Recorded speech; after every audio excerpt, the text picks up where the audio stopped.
Hello everyone, मैं मनीता। आप देख रहे हैं एलपी केमिस्ट्री पीजीटी और LP chemistry PGT. So again बार बार बोलने से चेंज होने वाला नहीं है। आप लोग यही रिक्वेस्ट है कि आप लोग पढ़ते रहिए, देखते रहिए। इतने अच्छे से डिटेल में पढ़ाते हैं, बहुत मेहनत लगती है। सो आप लोग भी ऐसे जानिए पूरा अच्छे से, जिससे पेपर में क्वेश्चन सॉल्व हो जाए। सो इसके पहले हमने पढ़ा था मैग्नेटिक मूवमेंट, तो उसमें एक ही एग्जाम्पल हो पाया था। तो इसमें एक दो एग्जाम्पल और कर लेते हैं जिससे अच्छे से समझ में आ जाए। सो इसका देखेंगे। अच्छा, एक चीज़ पिछले वीडियो में एक चीज़ मिस हो गया। उसका शॉर्ट में तो तुम पूरा निकाल लिए थे कि अनपेड इलेक्ट्रॉन एक आया था, तो उसका जो मैग्नेटिक मूवमेंट होता है 1.73 आया था। ठीक है, 1.73 आया था, तो ये इतना उसमें दिखाया नहीं गया था। तो यहाँ पे देखिए वही चीज़ है, वैसे बता तो दिए थे, केवल इसको दिखाए नहीं थे। तो यानी =1 आया था। जब μSO यानी कि मैग्नेटिक स्पिन वैल्यू निकालेंगे तो रूट फार्मूला है हमारा एन इंटू n+2। तो n के स्थान पे 1 है, ये रख देंगे। तो हमारा n के स्थान पे 1 एंड n के स्थान पे 1 +2 का 2 ही रखेंगे। ठीक है, अब इसको हम जोड़ देंगे। ये आ जाएगा 2+1, और यहाँ पे 1 है, ये 2+1 3 हो जाएगा, और 1 में मल्टीप्लाई करेंगे 3 1 जा 3 ही, मतलब 2 1 2 रह जाए। फिर ये आ जाएगा हमारा √3। अब इसी का कह रहे थे, अगर इसको सॉल्व करेंगे तो टाइम लगेगा, बट अगर ये आपको पता है कि n का वैल्यू कितना है, यानी कि अनपेड इलेक्ट्रॉन कितना है, तो ये क्या, अगर पता है आपको अनपेड इलेक्ट्रॉन एक है, तो उसका जो मैग्नेटिक मोमेंट है ये इतना, अगर आप याद कर लिए तुरंत निकाल देंगे कि हाँ, अगर अनपेड इलेक्ट्रॉन एक है तो उसका मैग्नेटिक मोमेंट 1.73 है। लेकिन अगर ये आप नहीं याद कर रहे हैं, प्रोसेस भी जानिए, इसको निकालने के लिए भी जानिए, लेकिन पेपर में क्या होता है ना, वहाँ टाइम नहीं रहता है, वहाँ पे जल्दी जल्दी सॉल्व करना रहता है। तो अगर याद रहेगा तो तुरंत निकाल देंगे, लेकिन अगर नहीं याद करेंगे तो इसको निकालने के बाद डायरेक्ट नहीं निकाल पाएंगे। आप इसमें रखिए, फिर इसको करेंगे, फिर आएगा आपका 3। और इससे बड़ी बात यह है कि जब इसका निकालेंगे तो कैसे निकलता है पता है? जैसे 3 का निकालना है तो 3 ऐसे लिखेंगे हम। अब यहाँ पे क्या करेंगे, 3 में ऐसे मल्टीप्लाई करेंगे किसी एक नंबर से कि 3 से ज़्यादा ना हो। ठीक है, और वो भी डबल बार पढ़ा जाता है। जैसे कि 2 का पढ़ रहे हैं तो 2 दूना 4 करेंगे, 3 का पढ़ेंगे तो 3 त्रिका 9 करेंगे, और 4 का पढ़ेंगे 4 चौका 16 करेंगे। ऐसा नहीं कि 4 एकन 4 4 दूनी 8, ऐसे करके नहीं पढ़ेंगे। 2 एकन 2, 2 दूनी 4, 2 तियाँ 6। अगर 2 एकन 2 कर दिए, एक बार गया यहाँ पे 2 आ गया, ऐसे करके नहीं पढ़ते हैं। ठीक, इसको ऐसे पढ़ते हैं कि 2 से अगर पढ़ रहे हैं तो 2 दूना 4 करेंगे। तो यहाँ पे देखिए, यदि हम 3 का रूट निकालेंगे तो 3 में जब करेंगे तो अगर 2 का करेंगे 2 बार ले जाएंगे, क्योंकि 2 तो 3 से कम है। नॉर्मली तो उस दूसरे वाला जो भाग रहता है उसमें तो ऐसे करते हैं ना, 2 का करेंगे 3 में तो एक बार जाएगा, 2 एकन 2 तो चला जाएगा। लेकिन 2 एकन 2 नहीं करना है, डबल डबल पढ़ना रहता है। तो ऐसा यहाँ पे हो जाएगा कि 2 दूना 4, तो यहाँ पे 4 आ जाएगा, तो 4 ज़्यादा हो जाएगा, तो इसमें से माइनस होगा ही नहीं। तो हम क्या करेंगे, 2 नहीं एक बार ले जाएंगे। ठीक है, तो यहाँ पे एक बार ले जाएंगे, ये क्या करेंगे, 1 एकन 1, जितना रहेगा 3 है, 3 त्रिका 9, 1 है तो उसी में उसी से 2 बार कर दे रहे हैं, तो 1 एकन 1 करेंगे तो एक ही रह जाएगा, इसमें कोई वो नहीं है, तो यहाँ पे आ जाएगा 1। अब इसमें 3 में से 1 जाएगा, हो जाएगा 2। ये आ गया 2। अब क्या होता है, अभी फिर से एक बार ले जाएंगे तो क्या होगा, यहाँ पे जैसे नॉर्मली पॉइंट बढ़ाया जाता है वैसे पॉइंट बढ़ाएंगे यहाँ पे। ठीक है, यहाँ पे नहीं कर रहे हैं, यहाँ पे बढ़ाया जाता है। तो यहाँ पे जब बढ़ाएंगे तब यहाँ से क्या होता है, 0 यहाँ पे लाते हैं, लेकिन इसे 1 0 उसे नॉर्मली ला देते हैं जैसे दूसरे वाले भाग में होता है, लेकिन इसमें ऐसे नहीं होता है। इसमें क्या होता है, पेयर में ही नोट किया जाता है। तो यहाँ मान लेंगे आपका 2 0 बढ़ाए हैं, तो पेयर में इसको नोट करेंगे, ना कि 1 के 0 कर देंगे, ऐसे नहीं करते हैं। यहाँ पे पेयर में नोट करेंगे, तो यहाँ पे आ जाएगा हमारा 00। इसको यहाँ पे नोट ना करिए, इसको जानिए कि हाँ, यहाँ से 00 लिखना है हमें। तो ये कितना आ गया, 2। अब ये जो यहाँ पे मल्टीप्लाई करके किए हैं ना, इसको एक बार किए हैं तो इसको यहाँ पे जोड़ना भी रहता है। भाई 2 से करते हैं तो यहाँ पे 2 करके जोड़ते हैं, 2 दूना 4, तो यहाँ पे भी तो 2, यहाँ पे भी, यहाँ 2 करते तो यहाँ पे 4 आ जाता। लेकिन एक बार किए हैं तो एक से एक जोड़ेंगे तो एक एक 2 आ गया। अब हम 2 का ऐसा पहाड़ा या टेबल पढ़ेंगे कि ये 200 में जाए। ठीक है, तो उसका क्या करेंगे, यदि हम 6 बार ले जाएं, 6 बार, तो देखिए पूरा डिटेल में करके दिखा रहे हैं, तो ये हो जाएगा। इसमें भी पढ़ना रहेगा, ठीक है। अगर 6 बार ले जाएंगे तो मान लीजिए यहाँ पे शॉर्ट में कर लेते हैं, 6 बार ले, जैसे यहाँ पे किए हैं ना, एक एक कन एक, 2 रहता, 2 दूनी 4 करते। अब यहाँ पे 6 ले जा रहे हैं, 6 बार, तो 6 छक 36 करेंगे। तो यदि हम 6 का कर रहे हैं, 6 छक आ जाएगा 36, बचा कितना 3, 6 दूनी 12, 12 3 15, ये कम है तो ये एक बार और ले जाएंगे। ये इतना से इस ज़्यादा ना हो या फिर इतना आ जाए, ठीक है। थोड़ा बहुत मिलता जुलता है इसमें, इतना ही अंतर है, टफ ऑफ नहीं है, केवल इसमें इतना अंतर है कि डबल डबल बार पढ़ा जाता है, और जिसका पहाड़ा पढ़ेंगे उसको इसमें ऐड भी किया जाता है, यही इतना अंतर है। बाकी यहाँ पे देखिए कम आया है तो एक बार और देख लेते हैं, 7 बार जाएगा। सॉरी, जब 7 बार जाएगा तो यहाँ पे 7 को यहाँ पे लिख देंगे, तो 7 यहाँ पे आएगा, तो 7 से पढ़ेंगे, 7 सते 49, 4 9, यहाँ पे साफ साफ लिख देते हैं, ये 9, 7 सते 49, बचा कितना 4, और 7 दूनी 14, 14 4 18। ठीक, अब ये कितना आ गया 189 आ गया। अब देखिए 7 बार चला जाएगा, क्योंकि अगर 89 मतलब 90 पूरा होने वाला है, और अगर 8 का पढ़ देंगे तो दोनों में पढ़ेंगे तो काफ़ी ज़्यादा आ जाएगा। तो इतना ही हमारा आ रहा है, जैसे कि कितने में 7 बार में, तो ये आ जाएगा 189, ऐसे करके कितना ले गए हैं 7 बार। तो ये 7 का 7 7 2 डबल किए हैं, 7 सते 49, तो यहाँ पे भी लिखना रहता, यहाँ पे भी लिखना रहता, तभी देखिए हम यहाँ पे लिख दिए हैं, ये इतना किए हैं। और इसी में 7 सते 49 इसको करना है, तो इसे यहाँ पे 7 सते 49 कर दिए हैं। ठीक, ऐसे करके 7 सते 49, इसी का भी यहीं पे पढ़ देंगे ऐसे। लेकिन ये क्या करना रहता है, यहाँ पे जोड़ के लिखना रहता है। तो ये पहले इसको कर लीजिए, यहाँ पे 0 है तो यहाँ में 0 से 9 तो जाएगा नहीं, तो यहाँ से आएगा, यहाँ भी नहीं है, यहाँ से आएगा। इस 2 से यहाँ से क्या बोलेंगे, ऐसे ये उधार ले लेगा, अगर सही शुद्ध भाषा में बोले, यहाँ पे एक उधार ले गया था, यहाँ पे हो जाता है 10, तो 10 में से फिर यहाँ आता है 1, तो यहाँ पे ये 9 बच जाता है, कितना 9, 0 ना मानिएगा। अब यहाँ पे 9 बच गया, यहाँ पे 1 आ गया, तो 0 पहले से था, तो यहाँ पे हो गया 10। ठीक है, यहाँ पे हो गया 10, तो 10 में से 9 गए, 1 आ जाएगा, तो हमने लिखा 1। अब यहाँ पे 9 है, 9 में से 8 गए, 1 यहाँ पे भी आ जाएगा। यहाँ पे तो 2 था, 1 तो इधर चला गया, अब 1 ही बचा, अब 1 में से 1 गए, कुछ नहीं बचेगा, या फिर आप 0 भी लिख सकते हैं। अब देखिए यहाँ पे क्या बताए थे, डबल 0 उतारा जाता है, 1 नहीं, तो हम फिर से वही काम करेंगे, डबल बार इसको लिखेंगे। ठीक, अब इसको जोड़ देंगे, 7 7 14, 7 7 14 एंड 3 है, 3 में जो 1 बच रहा है उसको जोड़ेंगे, 2 में 1, तो ये जाएगा 3, 7 7 14, 14 के 4, हाशिया 1, 2 में फिर 2 है, 2 में इसका हाशिया जोड़ेंगे, आ जाएगा 3। अब इसमें कितने से पढ़ा जाए टेबल कि इसमें चला जाए। अब वैसे तो आप कर करके देख सकते हैं, लेकिन अभी हम डायरेक्ट बता दे रहे हैं, 3 बार जाएगा। अब 3 बार जाएगा तो हमें डबल बार करना रहता है, मतलब यहाँ करके फिर 3 से मल्टीप्लाई भी करना रहता है। अभी आ जाएगा 3 त्रिक का 9, 3 चौक 12, 12 के 2, हाशिया 1, और 3 त्रिक का 9, 9 में 1 जो बचा था वो जोड़ेंगे, आ जाएगा 10। अब इसको फिर माइनस कर देंगे, यहाँ से लेगा उधार, यहाँ पे आएगा 10, यहाँ 10 हो गया, 10 में से फिर ये किधर आ जाएगा, यहाँ पे 9 बचा, यहाँ पे 10 हो गया। अब 10 में से 9 गए 1, 9 में से 2 गए 7, अब यहाँ पे 0 बचा, क्योंकि ये तो इधर चला आया, यहाँ पे 1 ही था, इधर चला आया, यहाँ पे 0 बचा, 0 में से 0 गए 0, और 1 में से 1 गए 0, मतलब चाहे कट करिए चाहे 0 कर दीजिए, आपका इतना आ गया आंसर। अब देखिए इतना करने के बाद ये आएगा।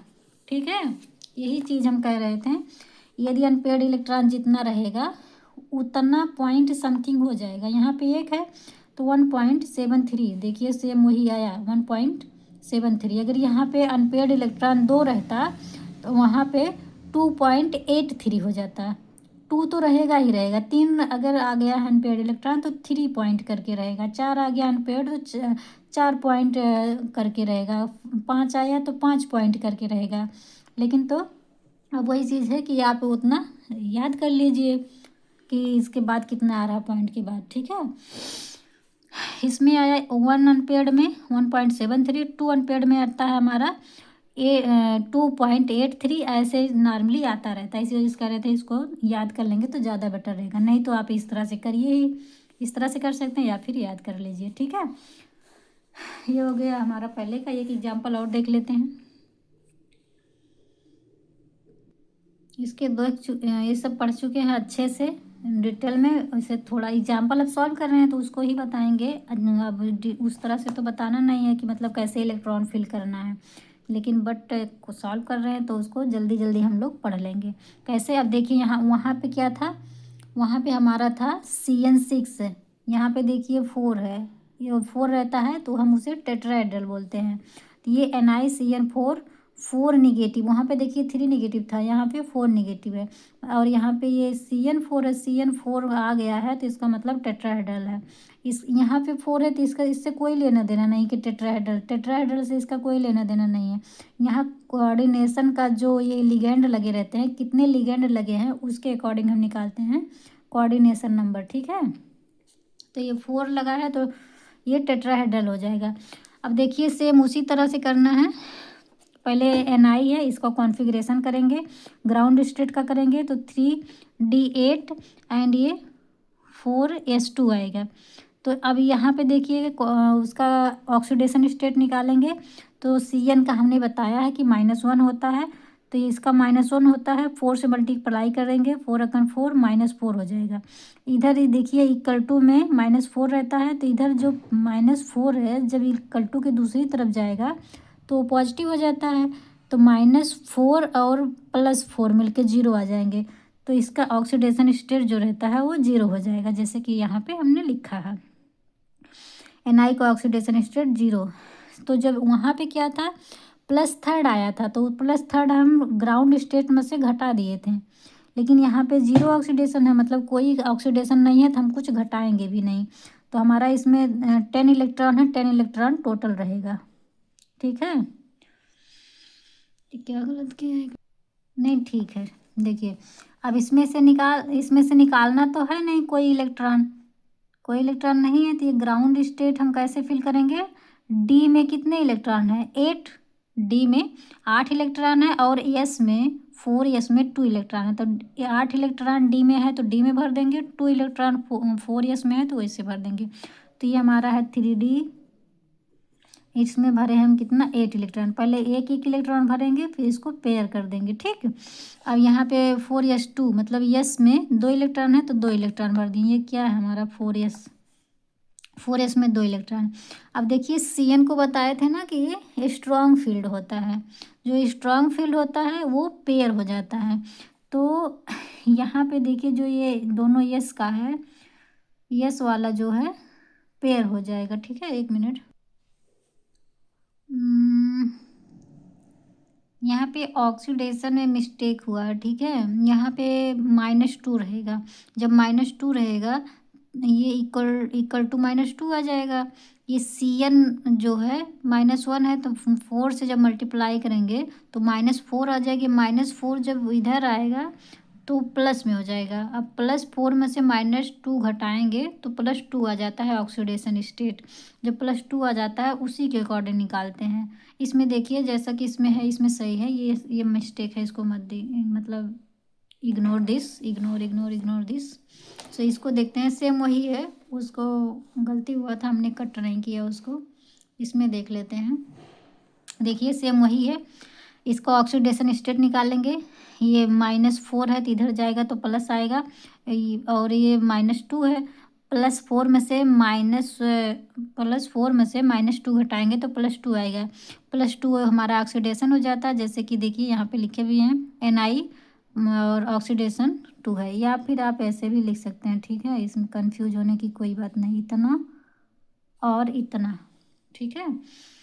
सो ये जो है इसको देखिए, अब इसमें क्या है, Na2+, ये देखिए डायरेक्ट कर दिए हैं, एक स्टेप छोड़ दिए हैं, जो ग्राउंड स्टेट रहता है उसको नहीं किए हैं। अभी के लिए हमें इसी की ज़रूरत है, तो हम इसको पहले निकाल लेंगे। यहाँ पे Na2+ है, हम बोले थे जितना प्लस रहता है 2 3 जितने रहता है उसी को घटा देते हैं ग्राउंड स्टेट में से। तो यहाँ पे Na2+ है, तो ग्राउंड स्टेट में से जब माइनस करेंगे, जैसे इसका आ जाएगा हमारा 3D8 एंड 4S2, इतना रहता है, ये हमारा ग्राउंड स्टेट होता है।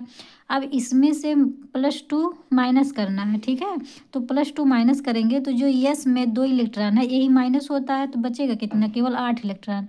तो हमारा ये है D8 इलेक्ट्रॉन के लिए कॉन्फ़िगरेशन किया गया है। तो इसमें 8 इलेक्ट्रॉन भरेंगे, किसमें, 3D में। 3D में 8 इलेक्ट्रॉन भरेंगे, ये देखिए 1 2 3 4 5, पहले एक एक भरेंगे, फिर पेयर करेंगे, 6 7 8, 8 इलेक्ट्रॉन भर गया। 4s में जो 2 इलेक्ट्रॉन था वो तो निकल गया, क्यों, क्योंकि ऑक्सीडेशन स्टेट 2 है। 2 है तो 2 हम घटा दिए हैं, तो इतना टोटल भरा गया इलेक्ट्रॉन। अब क्या करेंगे, ये बोले थे हम कि CN जो है स्ट्रॉन्ग फील्ड लिगेंड है, और स्ट्रॉन्ग फील्ड लिगेंड जो रहता है वो पेयर कर देता है। तो यहाँ पे देखिए सिंगल सिंगल इलेक्ट्रॉन है, एक एक, इसे बोलते हैं अनपेयर्ड इलेक्ट्रॉन। अब इसको पेयर कर देगा, मतलब ये जो इलेक्ट्रॉन है इसमें आ जाएगा, इसमें आके डबल इलेक्ट्रॉन हो जाएंगे, इसी को हम पेयर्ड बोल देते हैं, ठीक, जैसे कि इसमें कर दिया है। अब यहाँ पे आ गया, ये हो गया हमारा पेयर्ड। अब जो इसमें कितने कोऑर्डिनेशन नंबर लगे हैं, कितने लिगेंड लगे हैं, 4 लिगेंड लगे हैं, तो हम 4 ऑर्बिटल में फिल कर देंगे। एक देखिए डी में खाली है, एक इसमें कर देंगे, एक एस में कर देंगे, 2 पी में कर देंगे। 4 ही है तो 4 ऑर्बिटल में फिल करना है। अब पूरे में तो कर नहीं सकते ना, 4 ही है तो 4 ही करेंगे। तो 4 है तो एक इसमें 2 पी में चले जाएंगे। तो क्या यूज हो रहा है हमारा, एक डी यूज हो रहा है, एक एस यूज हो रहा है, और 2 पी यूज हो रहा है, तो हम पी को P2 लिख दिए हैं, ठीक। अब जिसमें ये हमारा हो गया हाइब्रिडाइजेशन नंबर, ठीक है, ये हाइब्रिडाइजेशन नंबर हो गया। अब जिसमें हाइब्रिडाइजेशन DsP2 आता है, हाइब्रिडाइजेशन बोलते हैं इसे, जिसमें DsP2 आता है उसका जो स्ट्रक्चर बनेगा स्क्वायर प्लेनर बनता है, ठीक है, इसका स्ट्रक्चर बनेगा स्क्वायर प्लेनर, जैसा कि यहाँ पे लिखा गया है। अच्छा, डायामैग्नेटिक पैरामैग्नेटिक आप लोग जानते हैं या फिर नहीं जानते हैं तो बता दे रहे हैं। अब जब ये सब ये करने के बाद इसको इलेक्ट्रॉनिक कॉन्फ़िगरेशन करेंगे, इलेक्ट्रॉन फिल करेंगे। यदि स्ट्रॉन्ग फील्ड है तो पेयर कर देंगे, पेयर करने, अगर फील्ड स्ट्रॉन्ग फील्ड है तो पेयर कर दिए, यदि नहीं है तो नहीं करेंगे, लेकिन उसके बाद देखेंगे कि पेयर्ड है कि नहीं। अब देखिए यहाँ पे कोई अनपेयर्ड इलेक्ट्रॉन नहीं है ना, तो जब अनपेयर्ड इलेक्ट्रॉन नहीं वो रहता, मतलब सारे डबल डबल रहते हैं, डबल मतलब वो उसी को, जैसे सारे में डबल डबल है ना, इसी को बोल देंगे डबल को क्या रहता है, 2, हमारा डबल मतलब 2 होता है। और 2 को हम जो केमिस्ट्री की भाषा में डाई या बाई यूज करते हैं, ठीक है, di electronic didentate bidentate ऐसे करके नहीं यूज करते हैं। तो इसको, इसी को हम, जो पेयर्ड हुआ है मतलब 2 इलेक्ट्रॉन है, डाई इलेक्ट्रॉन है, इसी को बोल देते हैं डायमैग्नेटिक। अगर डाई इलेक्ट्रॉन एक में फिल है उसी को बोलेंगे पेयर्ड है, तो उसे हम डायामैग्नेटिक बोल देते हैं, ठीक। ये भी आता है एग्जाम में, ऐसे दे देगा कॉम्प्लेक्स, उसके बाद कई कॉम्प्लेक्स देगा, उसके बाद बोलेगा कौन कौन से हैं जो डायामैग्नेटिक फील्ड शो करते हैं, या फिर ऐसे बोल देगा, दे देगा, बोलेगा निम्नलिखित में से कौन सा शो नहीं करता है। तो जब ये निकालने आएगा तभी तो डाई और पैरा बताएंगे। तो ये तो देखिए सिंपल सा याद करने का तरीका है। यदि सारे में डाई है मतलब 2 2 ऑर्बिटल हैं, पेयर्ड हैं, तो उसे हम डायामैग्नेटिक बोल देंगे। अगर सिंगल रहेगा, इसमें अगर एक ही होता, देखिए इसे, ठीक है, इसे केवल एक ही होता तो इसे हम पैरा बोल देते हैं। डाई है तो डाया बोल देंगे, उसको छोड़ के अगर एक है तो उसके हम पैरा बोल देंगे, ठीक। अब ये आ गया पैरा। अब देखिए मैग्नेटिक मोमेंट निकालेंगे। हम बताए थे यदि जितना अनपेयर्ड इलेक्ट्रॉन रहेगा उतना ही उसी से हमारा मैग्नेटिक मोमेंट निकलता है। अब यहाँ पे तो कोई अनपेयर्ड इलेक्ट्रॉन ही नहीं है, तो अनपेयर्ड इलेक्ट्रॉन कितना है, यानी इक्वल टू 0, तो मैग्नेटिक मोमेंट भी 0 होगा, ठीक। सो आई होप आप लोग को समझ आया होगा। इतने मेहनत से समझा रहे हैं, आप लोग को जब तक आएगा नहीं तब तक मेरा मेहनत तरेगा नहीं। ठीक है, तो अच्छे से पढ़िए। वैसे देखिए इसका भी है, इसको देखिए सॉल्व है, बट ये आप लोग अपने आप से खुद से फिर से करिए। अगर समझ में आ गया ठीक है, लेकिन अगर नहीं आया तो कमेंट में ज़रूर बताइएगा। और थोड़ा सा वीडियो पसंद आया तो सब्सक्राइब लाइक ज़रूर करिएगा यार। और मिलते हैं नेक्स्ट वीडियो में किसी न्यू टॉपिक पर। आज के लिए इतना ही। सो आज बाय बाय।